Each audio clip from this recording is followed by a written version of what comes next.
Hello, everybody, and welcome to another episode of the Capital Gains Tax Solutions podcast, where, as always, we believe that high net worth individuals and their professional teams struggle to find great capital gains tax deferral options, and not having a clear plan is the enemy. Using a proven tax deferral strategy, such as the Deferred Sales Trust, is the best way to exit highly appreciated assets so you could create, preserve, and grow your wealth. I'm your co-host, Pearson York, filling in for Brett Swarts. I'm super excited about our next guest.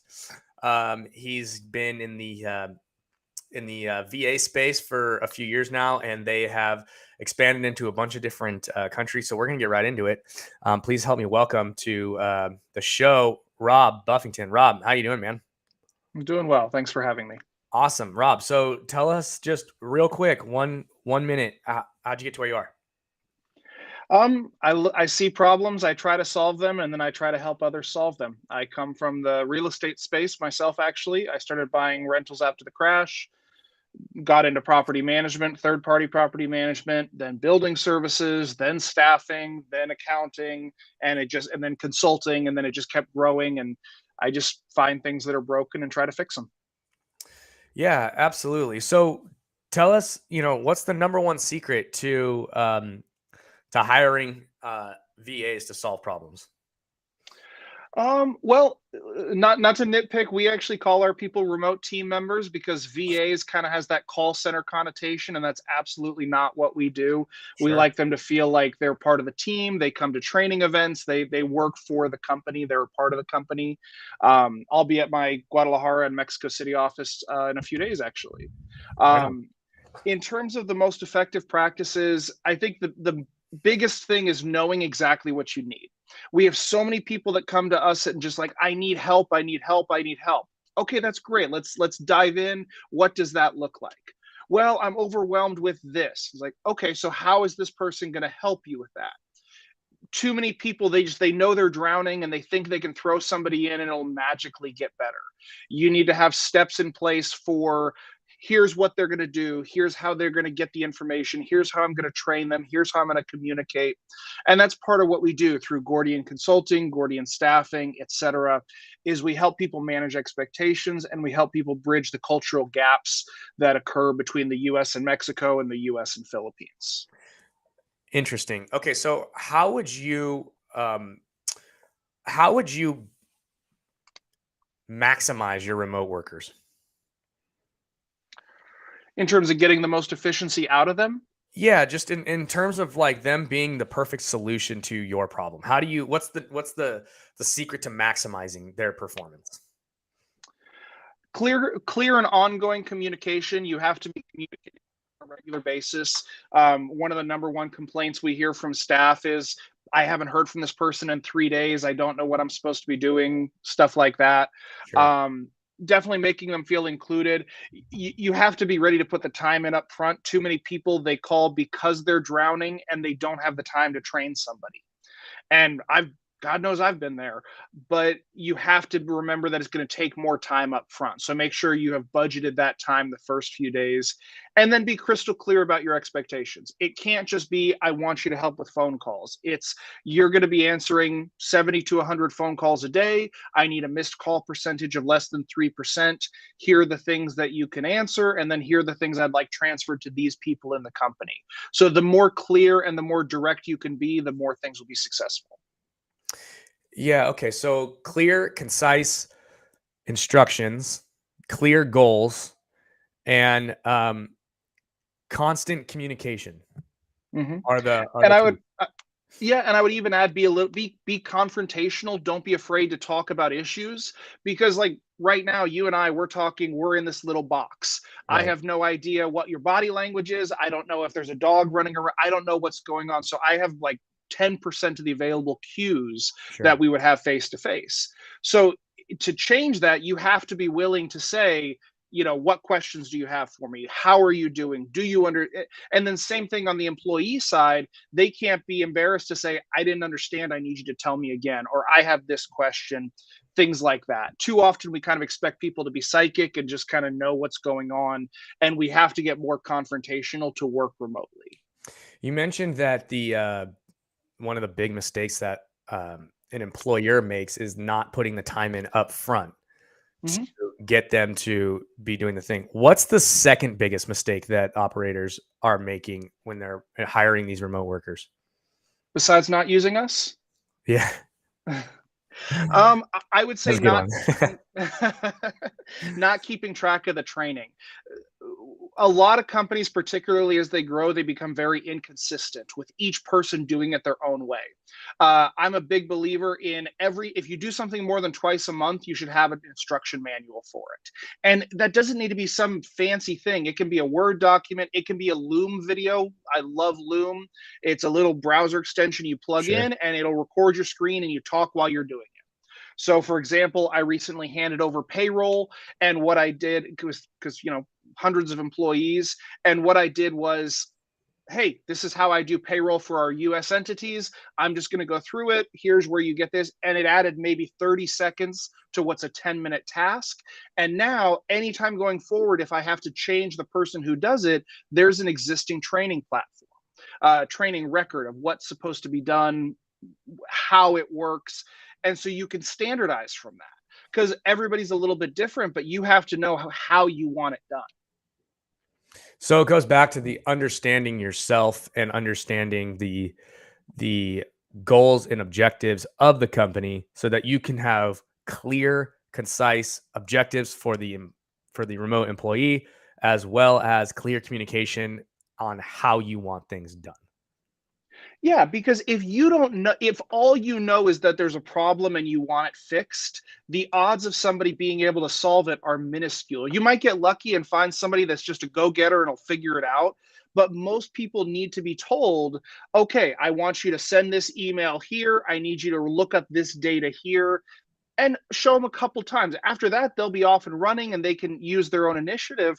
But they need to know where the boundaries are. They need to know who's in charge of it.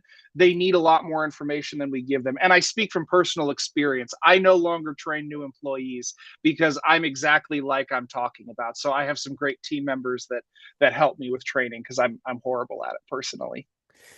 One of the things that you mentioned that I thought was interesting is when you said people who are drowning, Mm, right, are the ones who are reaching out to you. And then they don't have the time because they're drowning in mhm. order to, train the person properly to solve the problem. So it sounds like you have to have some foresight as an operator or as an employer to say, hey, our business is going in this direction. We're going to need this eventually. Maybe now's a good time when we have, as we're building, to get that person on and to start going through this process so that we don't actually get to that point of drowning. Yeah, the most successful people are the ones that we meet with quarterly and they say we're going to need 5 customer service reps, 2 staff accountants. Here's when we need them to be live, so we need them to start 2 weeks ahead of time for training. So and they have a very good year-long plan, which of course things change, you can adapt. But yeah, if you wait until things are already on fire, you're going to have a much harder time. And nights, weekends, if you're an entrepreneur, if you're a business owner, an investor, you're not afraid of hard work. Just be realistic about what it's going to take. Yeah, interesting. Okay. So uh your business then, Gordian, right, Hmm. has multiple aspects. I'd say silos, divisions, departments, whatever, right? Right. That help with a variety of different things within the entire business ecosystem. How did you go from, okay, we're staffing to accounting to um, you know, problem solving, all these other divisions that you have in your company? As with anything, I saw a problem, I saw people having difficulty, and I wanted to fix it. So I had my own companies, in property management and building services. I hired remote staff internally, so I was my own first customer. And then I was doing some consulting with some friends, and they said, "Hey, that sounds really cool. Can you help me do it?" So we got to staffing. And then we do full time staffing. They work exclusively for the client on an ongoing basis. And so then we had people who said, hey, I don't need a full-time accountant. I need somebody part-time. Do you do that? And eventually we said, yeah, okay, we can do that. So now we do fractional, or we do departmental accounting where we just act as your entire accounting department. We already had the consulting, which sprung up from people who maybe they're not great at developing policies and procedures. So we help them go one by one and develop that. And then shared services came about in the same way. Hey, I need somebody for 10 hours a week to do data entry or to do research or this kind of thing. And so we launched that recently. And then we only just in the last couple of months launched Gordian Business Solutions to be an overarching brand. Gotcha. So within there, you have accounting. So one of the objections that I think would come up, and maybe I'm wrong, but would be like, okay, I mean, we got this remote worker in Mexico who doesn't know the laws Mhm. in America. How do you, as a company, basically like recruit those people, make sure they're qualified, train them up so that they're good to go? Sure. Everybody we hire has 2 to 5 years experience with US GAAP accounting. Major US companies base their accounting down there. HPE, Coca-Cola, Nissan, Cinetech, the big four all have offices down there. So US GAAP accounting is a very common course of study. And then we pay really well and we have good benefits and we treat our people well in the long term. So we've become a very attractive place to work. And then we give them a crash course on whatever industry they're working on. Not full training. People, the clients need to be prepared for that, but we like to get them used to, hey, real estate HOAs, this is how it works, this is who the parties are. And then we use our people from Gordian Financial to do the technical interviews on staff accountants and controllers and things like that to make sure they're qualified. Sure. Okay. So what are the biggest objections that you think that you received that if people knew, the answers would really help to educate them on why those maybe aren't such a big deal? Data security is certainly a question we get a lot. And the truth of it is, we're more secure than most of our clients. We have them work exclusively on company devices. We have security software that allows us to put a geo fence on it. We can remote lock or wipe the computer if necessary. We help clients if they want to set up VPNs or a remote desktop that they can work on and access through our machines. So in the end, we end up being a lot more secure than most of our clients. Um, Being able to understand people have this very incorrect assumption of the type of people they're getting. They think that it's inferior quality people for an inferior price, and that's not it at all. Most of the people we hire, I would put them up against any employee you're going to hire domestically. They just live somewhere cheaper, and so as a result, the cost is cheaper. But the way that they live on what their standard of living is much better than domestic people making what they're making most of the time. So that's something really important we like to convey to people. We're not trying to be the cheapest solution. We're trying to be the best because we believe that if you recruit and keep the best people, you'll save a lot more money than churning and burning every 6 months and saving a dollar. Sure. So as far as like pricing is concerned, with you guys, how does how does the actual company make money, and then um how does like the employer benefit? So cost savings is definitely a big component. Ironically, I don't consider us a cost saving company. I consider us a superior staffing company. Like I said, we think our people are as good or better as the ones people hire domestic.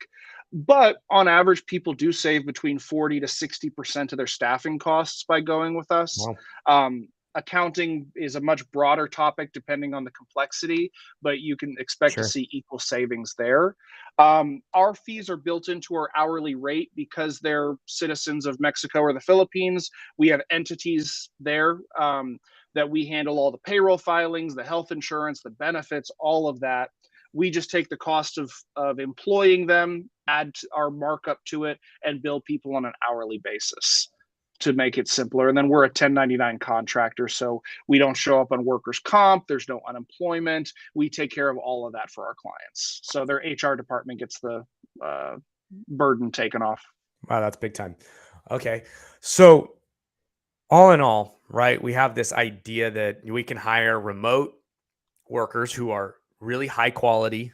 people. Your liability, your workers' comp, your payroll, taxes, all that kind of stuff minimized, right? The cost of living down there is lower, so the cost that they charge is lower, even though they're still living a super comfortable life down there. Yeah. The company's benefiting from uh, a big savings and a reduction in a lot of work from an HR perspective. You guys are bringing fantastic people, right, to companies out here who are really well, educated and work hard. And all in all, it's just a super good fit. What are one or two kind of like tips that you could give somebody who's maybe kind of starting out or thinking about hiring a VA or sorry, a remote worker, right? Or in in comparison, right? Someone is trying to hire a VA, and someone is now listening to this and thinking, okay, maybe I will hire somebody, a remote worker from from you. What would be the difference in that in those two types of decisions? Sure. Well, I mean, I would just say it goes back to the 5-year plan. If you want somebody to do 3 hours a week of low level work and you never want them to grow with a company, honestly, call another firm. That's not what we do.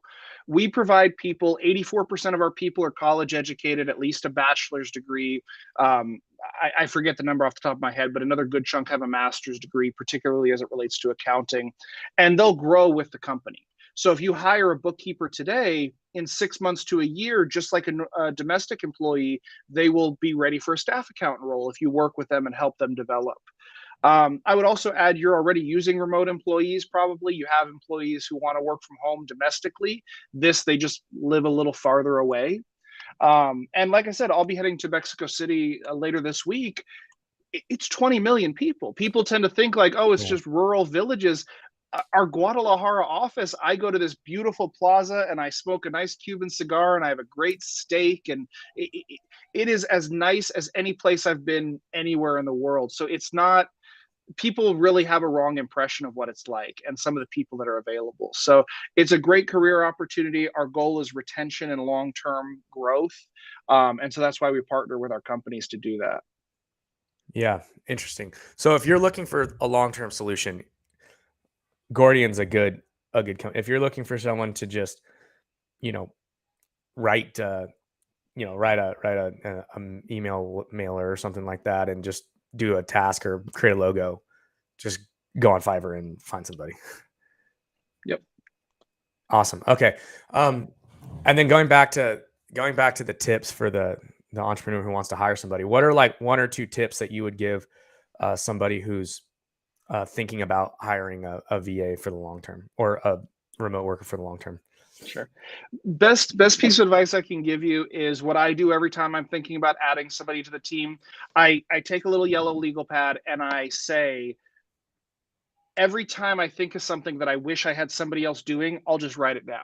And I'll do that for a week or two. I'll go through my day and I'll say, I wish somebody else could help me with scheduling. I wish I didn't have to type these contracts. I wish I didn't have to pull this data myself. And I'll just make a list. And after a week or two, you can look at it and say, okay, this 80% makes a pretty good job description of admin assistant.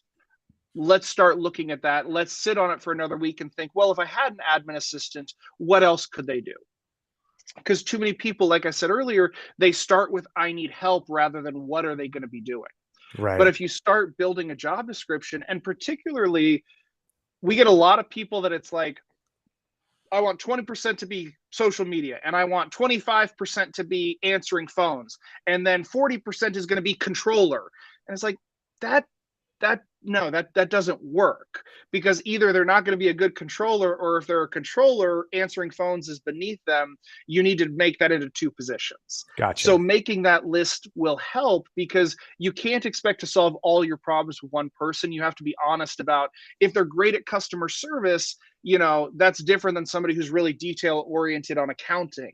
And you have to be able to break it down into a logical job description. That's why we have probably 50 sample job descriptions on our website that people can look at and say, oh, I think I want this, and then just add a few tweaks to it. It helps people see what a logical grouping of job duties are.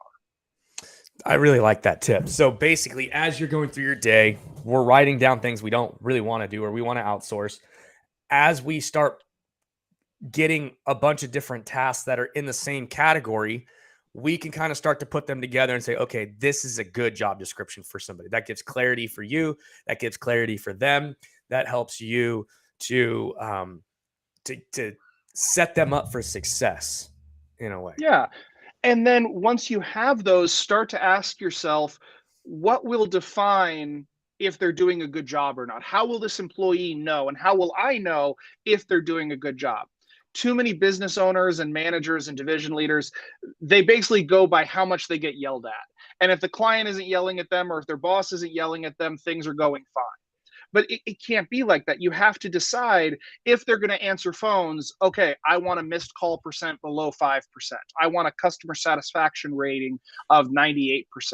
If it's AP, I want this many transactions done coded in a given day with a 1% error rate. You have to come up with, how do they know that they're doing a good job? Because especially remote, there's all this uncertainty.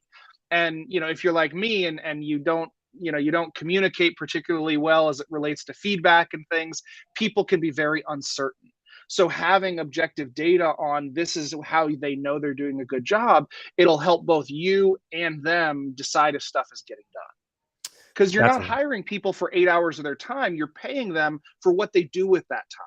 Right. So decide, this is what I need. I need this many phone calls. I need this many transactions. I need this much research done in this amount of time. That's fantastic advice. I want one more. Okay. One more tip. What's another tip that someone could do if they're looking to hire somebody long-term? That was fantastic.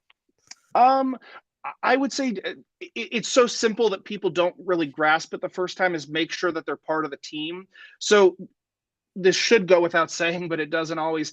Get them a company email, a company phone extension. A lot of our clients will send down swag ahead of the start date so we can give it to them. Come down and see them. We have numerous clients that will come down to our offices and they'll work with them for a couple of days. Or if they're doing great and they're getting promoted, bring them up to the US or Canada, wherever you're at, and have them work there. Just go all in. It's cliche, but you get out of it what you put into it. And if you treat them like second-class citizens, that's what you're going to get out of them. But if you look at them as, hey, you got the potential to do something great, all of these companies, in a lot of them, the senior person is based in Mexico. They can be division presidents, they can be team leads, they can do amazing stuff for you. It's not just entry-level work. These are some amazing, intelligent people. Yeah, that's fantastic. So treat them like they're part of the team, get them involved, meet them. That's a great piece of advice. Awesome. All right, Rob, we're coming up on our time here, but I wanted to just kind of quickly get you into the lightning round. So okay. Ready? Hope you're ready. Okay. All right. So what is your favorite book? Pillars of the Earth by Ken Follett. Okay. What's your favorite leadership quote? Make it better. People will demand you make it bigger. S. Truett Cathy. Make it better. People will demand you make it bigger. Yep. Nice. Okay. And what is the best piece of advice you've ever received? Hang on to business cards. Life is short. You'd be amazed how many people you'll need 10 years down the road. So never burn a bridge. Keep the door open. Sure. Awesome. Okay. Where can people find you? Best way is LinkedIn. I have a great team handling the content and messages on there. You're welcome to check out our website, slicingthegordianknot.com. But we're always happy to chat, and just as a business owner, as a leader in a company, whatever it is you're focusing on, it's kind of a tough time. We take a lot of abuse, which I don't think we always earn. I think some people earn it, but I think overall the feeling is not too favorable for us right now. But the truth is, we do our best to help people. Most of us, we do our best to do things honorably and do it right. And it's a difficult time. So if anybody ever just wants to, pick my brain, talk about what's going on, I'm always happy to sit down with people and see how we can be a help. Awesome. And you guys can find Rob at LinkedIn, Rob Buffington. What's your handle? I don't. Let me look it up because I look up honestly Rob don't even Buffington know. on LinkedIn, or the website. We can go to your website, which is Gordian. Help me out here, Gordian. GordianStaffing.com is the main one. It Gordian turns out it's Staffing. just LinkedIn/Rob Buffington is my handle there. Rob Buffington on LinkedIn or GordianStaffing.com. Yes. Awesome. Cool. And we didn't really get into it, but if you guys are interested at all in learning about the Deferred Sales Trust, come to our mastermind every Friday at 10 a.m. Pacific, 1 p.m. Eastern. For those of you who don't know, you can sell a highly appreciated asset, you can defer the tax, and you can reinvest the proceeds. These include businesses, stock, commercial real estate, primary homes, racehorses, art, whatever, anything that's highly appreciated. Bitcoin, it's moving up. Might be a good time to get some Bitcoin, and who knows, maybe it'll go to $1 million. And come check out the Deferred Sales Trust Mastermind if you want more about that, or go to capitalgainstaxsolutions.com. Rob, thank you so much for coming on, man. Really appreciate it. Any parting words? Hang in there. It's an interesting time, but a time of great opportunity. So this is when fortunes are made and lost. Yep, absolutely. Awesome. All right. Thank you again for coming on. And thank you again for listening to another episode of the Capital Gains Tax Solutions podcast. As always, not having a clear plan is the enemy. And using a proven tax deferral strategy such as the Deferred Sales Trust, best way to exit highly appreciated assets, tax deferred, so you create, preserve, and grow your wealth. Please hit the like button, subscribe button, notification bell, share it, comment. What else? Anything else on the interwebs? Am I missing? I don't know. Do all that stuff. Thank you guys. Helps us out.